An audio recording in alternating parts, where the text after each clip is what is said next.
Birla open minds international school Pampore Kashmir की जानिब से मियारी तालीम और असातिज़ा की तरबियत से मुतालिक बेदारी प्रोग्राम का इनेकाद किया गया, जिसमें कई स्कूलों के असातिज़ा की बड़ी तादाद ने शिरकत की। इस मौके पर उम्मीद के बानी वली रहमानी और मारूफ साइंसदान डॉक्टर सफदर खुदूस तकरीब के मेहमान खुसूसी थे। प्राइवेट स्कूल्स एसोसिएशन जम्मू और कश्मीर के चेयरमैन GM वार, बिरला इंटरनेशनल स्कूल के सेक्रेटरी जनरल GM लोन और दीगर मुअज़्ज़िज़ीन भी प्रोग्राम में मौजूद थे। मुक़र्ररीन ने प्रोग्राम में हिस्सा लेने वाले असातिज़ा के साथ टीचिंग लर्निंग के अमल के बारे में नतीजा ख़ेज़ गुफ्तगू की। इस दौरान सवाल जवाब का सेशन भी हुआ, जिसमें शुरका ने अहम सवालात किए, जिनके मेहमान खुसूसी की जानिब से जवाबात दिए गए।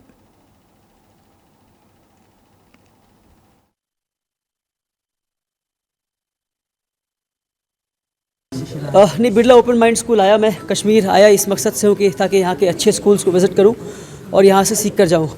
हर दूसरे स्कूल में जहाँ जा रहा हूँ वहाँ कहीं कुछ ना कुछ एक नई बात मुझे सीखने को मिल रही है। जिस तरह से बिरला स्कूल में मुझे बहुत कुछ सीखने को मिला कि किस तरह से ये बच्चों को ग्रीन एनवायरनमेंट से जोड़ रहे हैं और एनवायरनमेंटलिस्ट होने की तरफ बच्चों को भेज रहे हैं, और किस तरह सस्टेनेबल डेवलपमेंट गोल्स को भी सपोर्ट कर रहे हैं ये लोग और अपने करिकुलम में इम्बाइब कर रहे हैं, और किस तरह से बच्चों को इनोवेशन की तरफ और एंटरप्रेन्योरशिप की तरफ बच्चों को ये लोग पुश कर रहे हैं।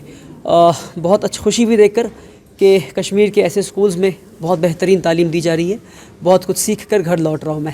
मैं सीखने आया था and it was a two way process. कुछ मैं सीखा हूँ और शायद कुछ अगर मुझसे वो सीखे हैं तो इंशाल्लाह वो मुस्तफ़ीद होंगे। But I would look forward to a collaboration. Hopefully I also run a school in Calcutta, West Bengal. Hopefully someday we can collaborate. Collaboration and sharing of resources is what is need of the hour.